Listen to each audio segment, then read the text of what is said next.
a quick sound check, so you can give me a quick... Testing, testing. Nice. Man, it's my birthday. It's wonderful, man. I think this year, just learning myself, learning how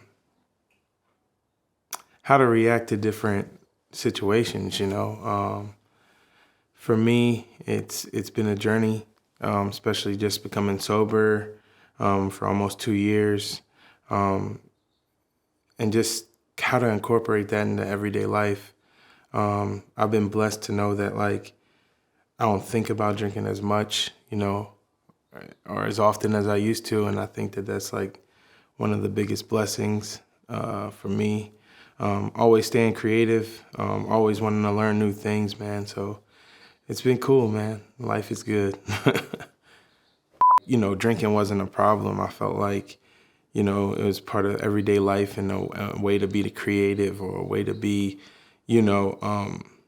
just to sleep, But, once I've, found myself in the hospital, or found myself, being selfish to my friends and my family, it was time to make a change.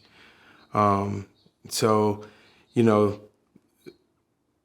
the path after is good, because not only am I doing it for my health, but I see how many other people kind of struggle with it. And I think, like, in today's society, we kind of lean on that, for our problems, or we think it's not as, a big a deal, or we see it in our faces a lot, commercials and, advertisements. And I think that, again, in society, we just take it as an everyday thing when it's a lot bigger. I woke up one day and my stomach wasn't feeling right, and I just felt bad overall, but I thought it was just like a normal hangover. I felt like I had to, kind of vomit, and when I vomited, I looked down, and it was a sink full of blood, and I was like, oh, wow. And so, yeah, I had a cousin who passed, and I could just hear her voice saying, like, I think you should go, and normally I would ignore it, but, that particular day, I just heard her voice, and so I took my time, packed a bag, called a couple friends and was like, hey, I'm going to check in, call my parents later on after I got there. But, as soon as I got there, I went jaundice, and kind of was like, whoa, this is reality. And they're like, you're going into surgery immediately. At that moment, I felt the most alone.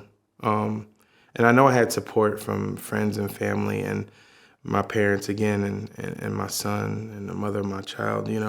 I knew that everybody was there for me. I just wanted to be alone in my thoughts. And again, that selfishness of thinking that I had it all together when I really didn't, or, praying on it a lot, but never working on the action, It was easy to say, like, oh man, I'm gonna quit soon or whatever, but like actually doing the action took everything in me to do.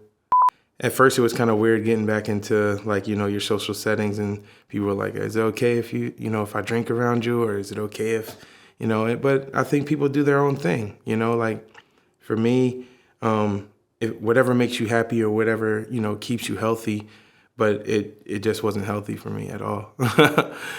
So I had to switch it up. My son Taco is the world to me. Gavin is the world. So, like, thinking that I could just put, what I deemed fun, or what I thought would help, my creativity before family, before my everyday, life. I would just wake up thinking about it, or, wanting to do me, and that's not how life is. Masking a lot of things, telling people things were all good when it really wasn't. With the drinking came a lot of excuses, and you can kind of lean on that. It was one of the first times since, like, childhood, or like when I started drinking, to actually feel things, feel emotions, feel pain, feel, because drinking made me numb. And so, whatever that was, I had an excuse for it, or, I could just kind of wiggle myself out of situations, or not show up to things, you know? So for me, it gave me a chance to feel again. A lot of creatives think like, you know, is this substance, whether you're smoking, whether you're drinking, whether it's drugs, you know, a lot of creatives lean on that, you know? And so for me, I had to reach in and say like, hey, you know, as a child, you were creative, right? Because, you know, if you go to and get the kids menu, right, they give you crayons and they give you something to draw on. And, you know, so I had to reach back into that and like, hey, I've always been creative and have that confidence in myself and know like, hey, it's not the drinking, it's not you being numb, it's not you going to another place, but it's actually, you know, yourself, you know. So that's one thing I had to kind of do as a practice. I met a friend called Teresa Tran, and she was in PR for Jordan. And I was a kid, and I was like, man, it seems really fun, man. Like you could throw parties. That's what I always see her. And so, in marketing, so I went to Clark Atlanta and got a degree in public relations. But for me, I've always been in the shoes. I've always been in the fashion, you know, specifically streetwear, just because I feel like it was a chance to be around others that weren't heard or needed to be heard, right? Or the black sheep of their family, where it's tattoos, it's street culture, it's, you know, all these different things that aren't widely accepted. And so that kind of led on to meeting in my journey, Jimo Wong back in 2000, I think 6, when I interned with Nike in 2006 and 2007, and then gave me a call, was like, hey, I have a part-time job here at Jordan. If you want to come out, it'll be like 3 months, but you know, if you do a good job, you can stay. So I'm like, okay, I'm taking another chance. And so I worked as an ETW, which is like a contracted worker.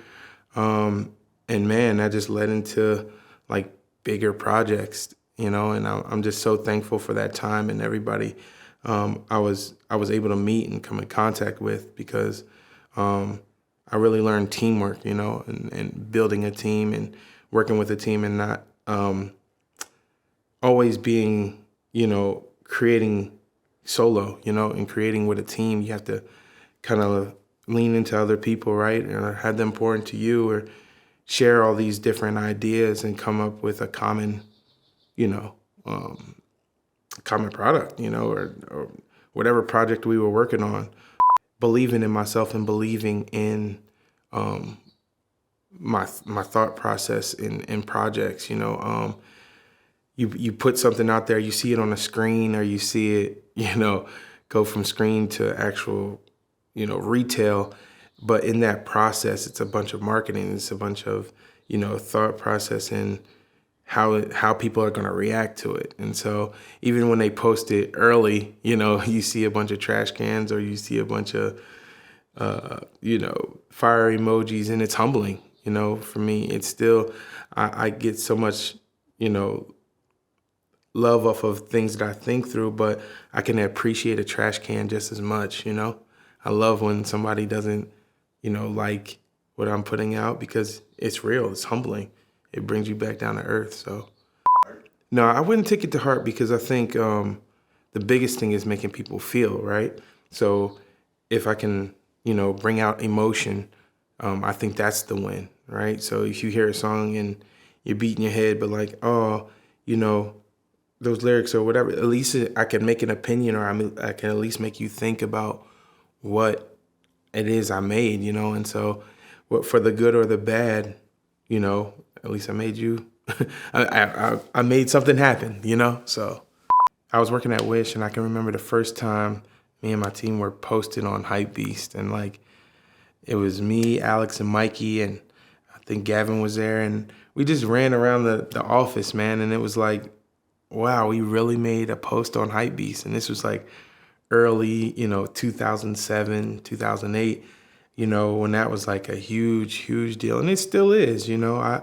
I'm, you know, to have people, you know, go, I'm from a, you know, a city where it's kind of small, you know. And so like, to go to other countries or go to other, you know, big cities and have people appreciate your work, for me was just like, man, this is crazy. This is super humbling. And again, I couldn't make it there without having a team from day one.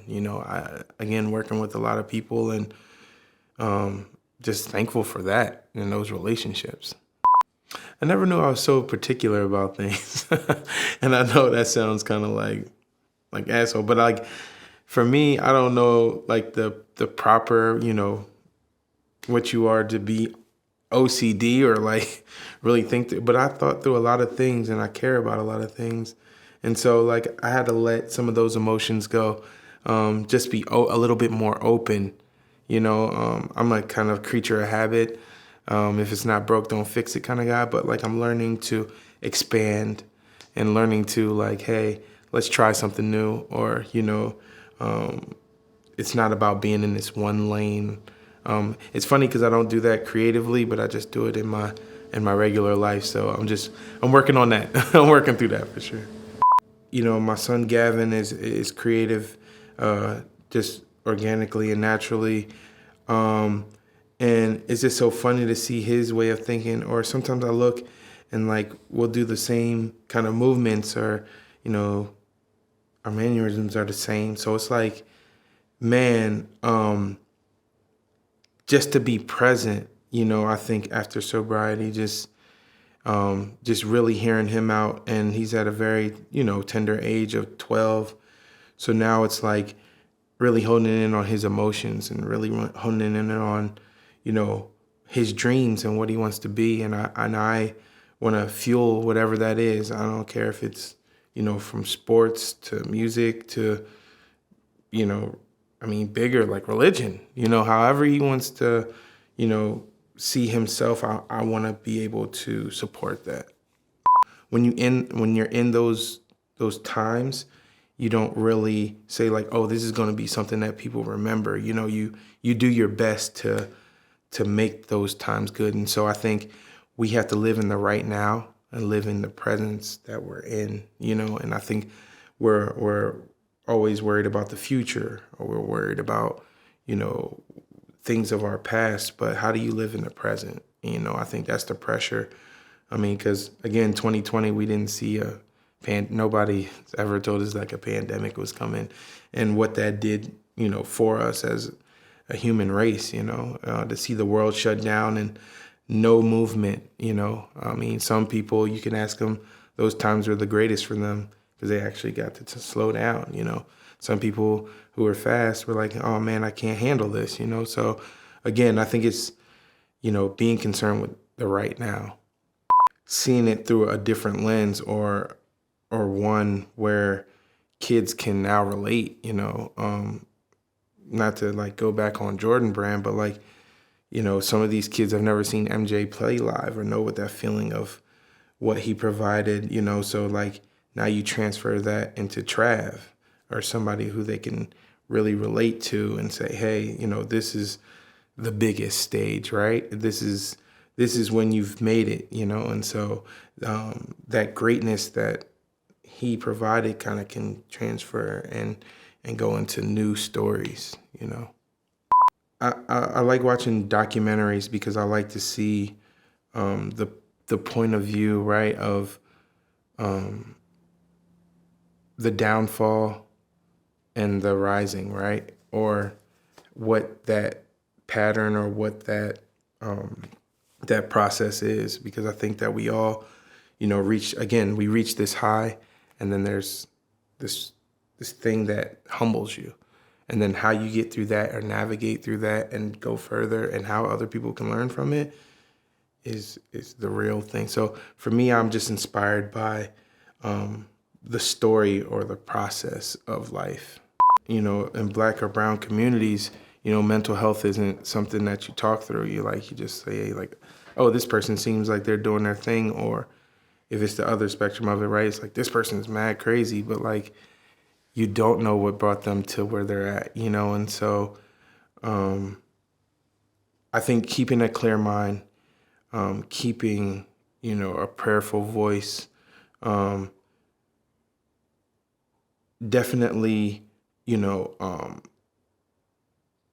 focusing on health and how you eat or how you, what you drink and, is definitely something that's not taught as much, but like is very, very important to life. It wasn't really a fear of dying or a fear of transitioning. It was more the fear of just leaving others behind and not being done with what God has given me, or like the talent that's God's given me. And so finding that strength in that time of knowing that there was nobody else that could get me through that but God and myself. And so that was the lonely part. I knew I had support, again, from my friends, my family, and I was super thankful for everyone. But I feel like when you're going through that journey, it can only be through you. Like it's you in that alcohol, or you or those drugs, or you in that, whatever that addictive thing is, gambling, whatever that addictive thing is, it takes the work. And again, that was something I was missing.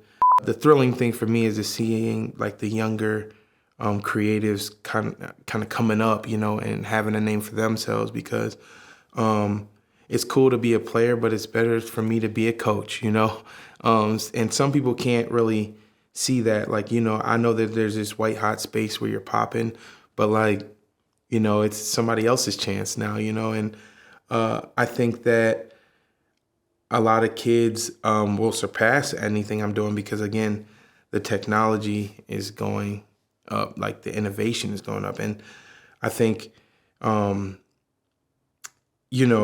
being able to be exposed through social media, or, these different avenues of marketing, these kids will go further than I ever could imagine. And so I'm here for any advice or any way that I can help. Kind of like Pharrell said, you have to share those keys.